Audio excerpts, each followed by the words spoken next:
Hey guys, welcome to the first episode of Fix It in the Mix album reviews. I'm Chris. Today we're going to have a look at Foo Fighters' brand new album, Concrete and Gold. Let's dive into it. The album opens with a track called T-Shirt, and it's not exactly a track that opens with a bang. In fact, the bang just comes a little bit further into the track. It opens with Dave giving a very cool, subdued vocal and guitar performance, and then the bang sweeps in with crushing drums, great synths, and a lot of guitar, which we come to expect from a Foo Fighters album. And it's actually a really great prelude into the track called Run, which is one of the singles from the album. Now, I've got to say, Run was a very great choice for a Foo Fighters single. In fact, it's got a very catchy chorus, got a lot of guitar, very upbeat sort of tempo. It features a lot of everything that we've come to expect from these guys. Make It Right has a great intro riff and it grooves along quite nicely. Skies and Neighborhood is one of the second singles from the album, and it's definitely a highlight of the album for me. In fact, I think that this track could go really well live. I think it's going to be one of the keepers in their live set for very many years to come. There's a great drum performance from Taylor on this track. There's great background vocals, and this chorus is just so huge that it's impossible not to move your head to. La-Di-Da features a great bass intro and a really good use of synths. Dirty Water is a little bit of a mixed bag in many ways. In fact, it's actually quite a collection of the softer side of Foo Fighters and definitely the heavier side of Foo Fighters. And in really many ways, it could also be a second title track to what this album is trying to achieve. Dave Grohl has always prided himself on writing great songs throughout their amazing catalogue of music, and on Concrete and Gold it's definitely no exception. I think though that like any album, there's definitely stronger songs over other songs, but I can definitely say that there's no bad songs on this album. In fact, you'll find yourself engaged throughout the whole album. I just think that the first half was definitely stronger. Now, once I dug into the lyrics for the album, it became quite obvious that, this album definitely has a political leaning. Depending on your views on US politics, Donald Trump, things of that sort of nature, it may also influence your enjoyment on the lyrical content of the album. Concrete and Gold is definitely an experimental album, and it really shows more in the second half of the album, and I think it's great to see that these guys are not afraid to change things up to keep things fresh.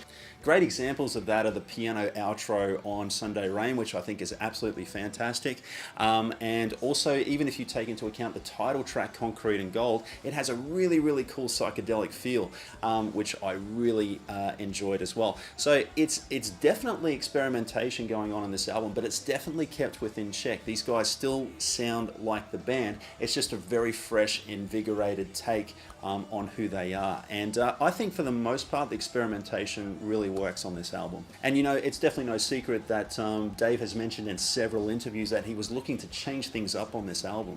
As a musician or as a songwriter, you constantly try to evolve. You try to make the melodies even sweeter, you try to make the drums even bigger, or you suck it in a vacuum and do it the opposite way. And with what we do, it's always going to sound like the Foo Fighters. There's no way it can't, because we actually play like we play, There's not a lot of manipulation to what we do. It's just like, put us in a room, we start playing, it sounds like the Foo Fighters. But for us, it's kind of like, you just want it to sort of grow and expand in a way that it's more melodic, or sonically it's bigger, or the songs are deeper, richer, more lush with instrumentation.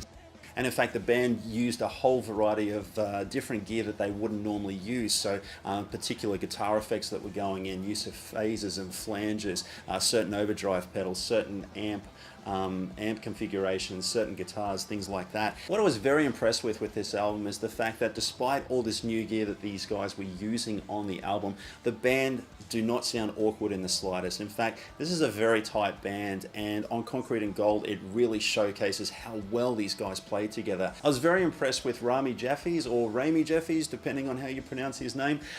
There was some fantastic keyboard work on this album, and a lot of the keyboard work provides a really great bedding for some of the ballads on the album, and I think it was the right amount, and it never overshadows the guitars, which I think is a very important thing when we go into a Foo Fighters record.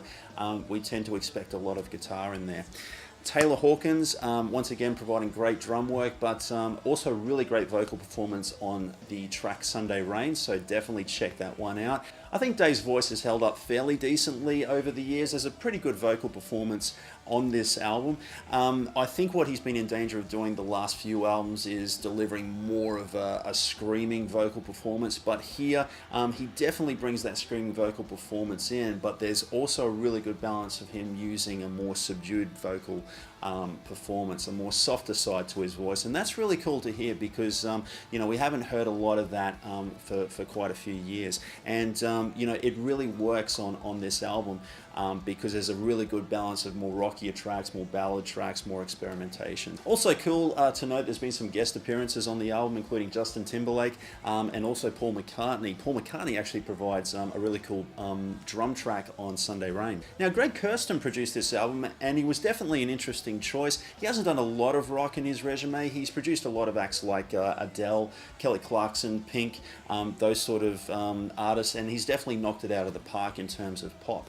And his pop sensibilities really, for the most part, work well with Foo Fighters' more hard rock leanings. So in many ways, in fact, the guys mentioned this in an interview, that this album is really about hard rock and pop colliding into one thing. And I think for the most part it works. The mixes are fairly decent. There's definitely a very great drum sound, and the guitars are pushed up right into the front of the mix, which I think are hallmarks of any Foo Fighters album. There's also a lot of vocal effects going on here, which I think is Greg's pop sensibilities coming in, and in some songs they work great, in other songs they don't work so well.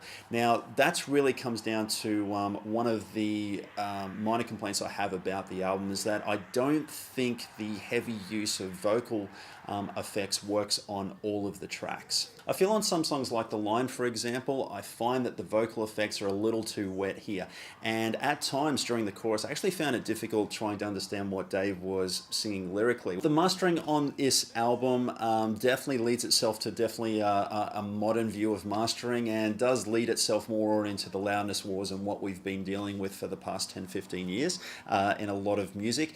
Now, I like a lot of peaks and valleys in my music. I like quiet parts, I like loud parts, and I find that on this album, the tracks that aren't the singles work somewhat decent, but it's really no secret that you know, a lot of mastering engineers, what they've been doing for radio singles is that they've been pushing the compression ratio even further, and I find that on a track like Run, for example, a lot of the dynamic range does get a little bit lost. You know, it's always a gamble when bands like Foo Fighters that have been around for many years take a gamble and they try to do something that's a little bit more experimental. It either works or it doesn't. I don't know for you guys, for me it doesn't cut it. They've definitely found the right balance of experimentation and also keeping to those trademark sounds that we come to expect from Foo Fighters. It's a solid album, guys, and it's a very easy score to give, and I'm going to give Concrete and Gold a B+. So guys, what did you think of Concrete and Gold, and what's your favourite Foo Fighters album of all time? Let me know in the comments below. Hey, thanks so much for watching, guys. I hope you enjoyed this video. If you did, don't forget to hit that like and subscribe button, and I'll definitely make more videos. And don't forget, guys, support the artists, buy the music. Rock on.